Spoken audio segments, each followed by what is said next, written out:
Welcome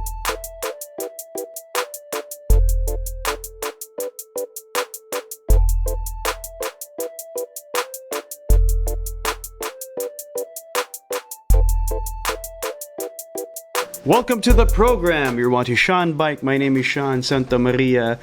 It's been a while since we did a sit-down vlog. Actually, it's been a while since I loaded a video. Kailan ba yung last couple weeks ago? Medyo naging busy tayo. But we're back. I love sit-down vlogs. I don't do this often.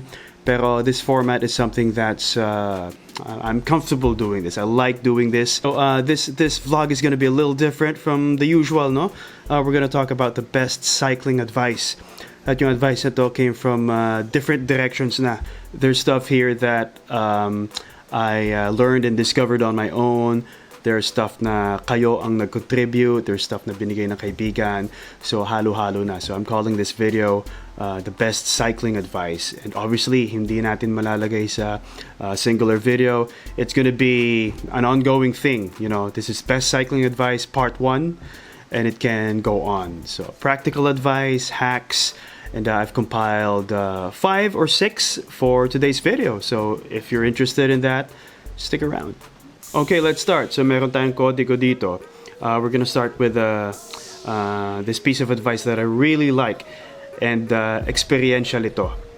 And I'm sure marami sa inyo have experienced this or are experiencing this. Or if you're new to cycling, take this piece of advice, ha.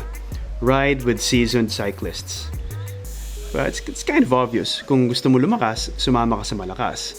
And there's this old saying, di ba? If you want to be the best, you have to beat the best. But before you get there, before you get to beat the best, you have to train with the right equipment, with the right timing, with the right people. Diba? So sa cycling groups, typically may mga friends kayo na mas malala ka sa inyo. Yun ang mga samahan ninyo. Go with everybody, no? Pero if there's a friend who asks you out on a ride na akyatan, talagang mileage, yun ang mga kunin ninyo. And it goes without saying, you have to be mindful of your own capabilities and limits. But the idea nga is to push your limits. And friends who are stronger than you will help you push your limits. Mas may efficiency dyan. Okay, so ride with seasoned cyclists, sumama sa mas malakas sa inyo. It's also practical advice for life in general.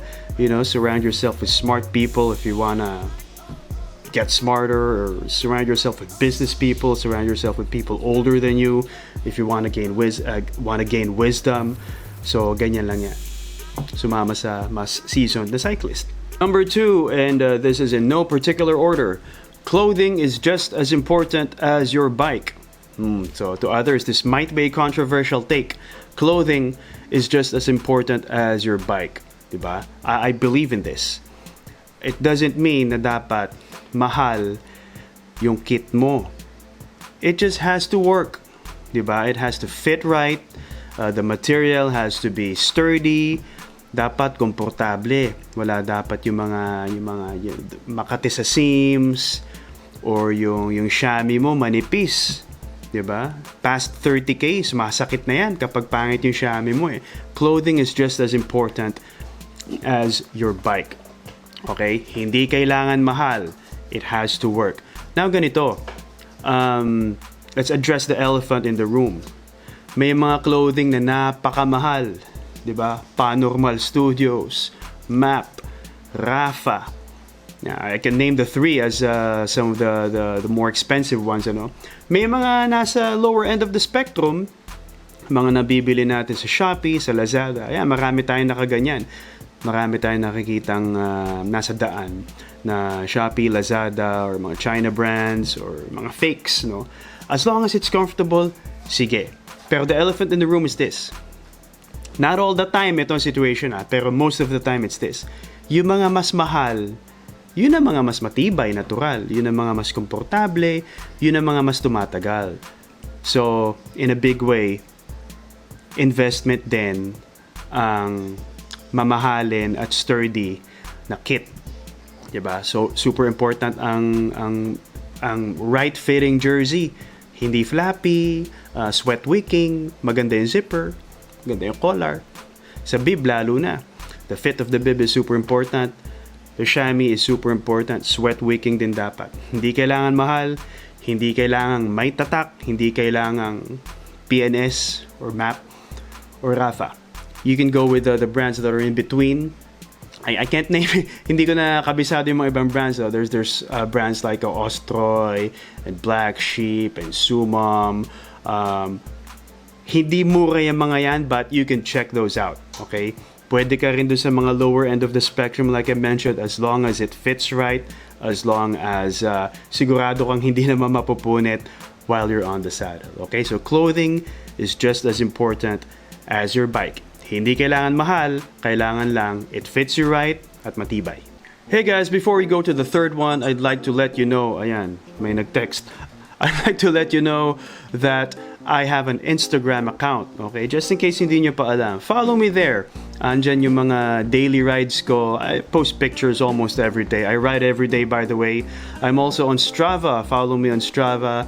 I'm just gonna put the addresses and the links at the comments. Maybe I'm gonna flash it on the screen somewhere here. Okay, so follow me there. At balik tayo sa Instagram.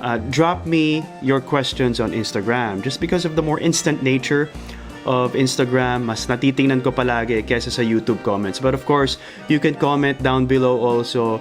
Lagay nyo dyan yung mga pieces of advice ninyo, yung mga natutunan ninyo through the years, through experience, nakita ninyo sa ibang tao. Share it here, pero mas maganda sa Instagram, and allow me to compile that, and we're gonna make a video, okay? I'm also on TikTok. Okay, I'm also on TikTok. Follow me there. I got this little thing going on. What's under the helmet kind of thing. It's just practical daily life advice. Na hopefully to motivate you, you know. So TikTok, follow me there.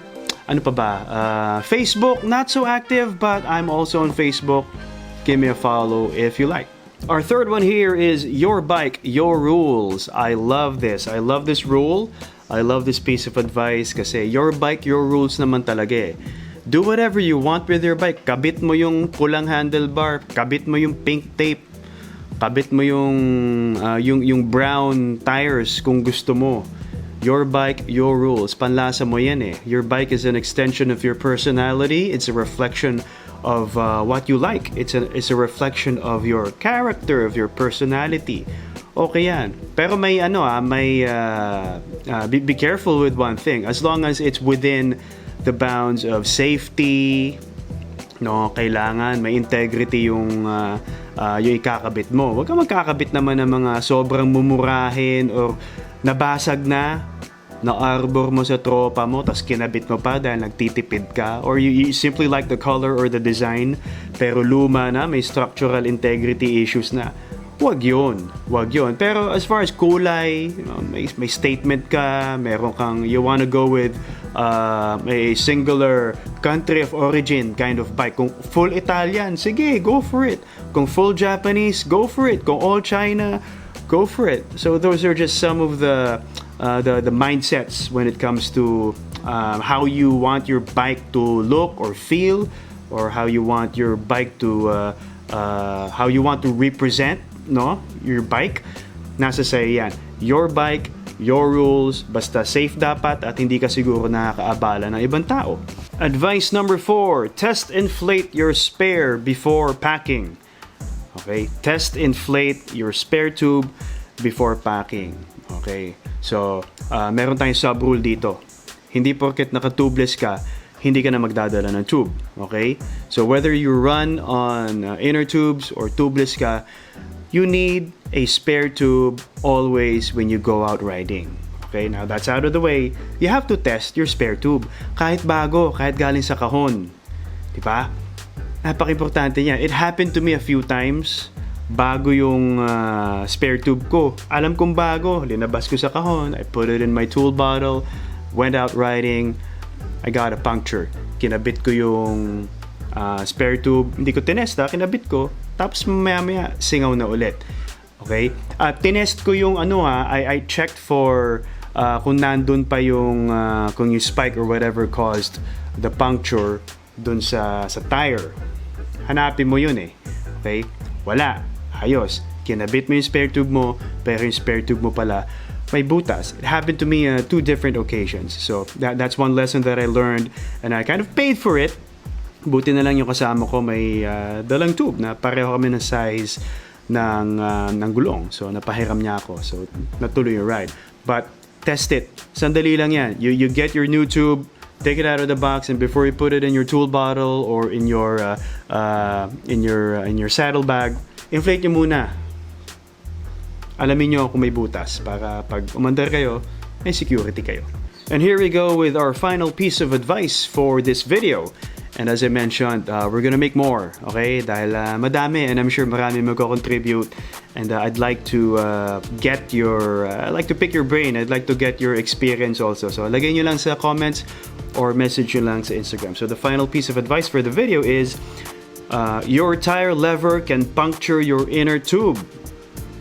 Okay? Your tire lever can puncture your inner tube. Pag ini-install nyo na yung inner tube, you have to be careful. You have to be careful when you insert the tire levers in between the bead and the goma. Maingat kayo na dapat hindi nyo tinatamaan yung inner tube na nasa loob, because that can cause punctures. Mapupunit ang inner tube if you're not careful. Diba? Some people are not aware of this eh. Natanggal na nila yung tube na butas. Linagay na nila yung bagong inner tube. Sinisit na nila yung goma para pumasok dun sa bead no rim. Tapos pagdating dun sa dulo, matigas, you will need levers minsan, di ba? Pag suksok, pag ganon, naipit yung inner tube sa loob, nagkapunit. Some people don't know na yun na nangyari, tas aandar sila, bakit butas na naman?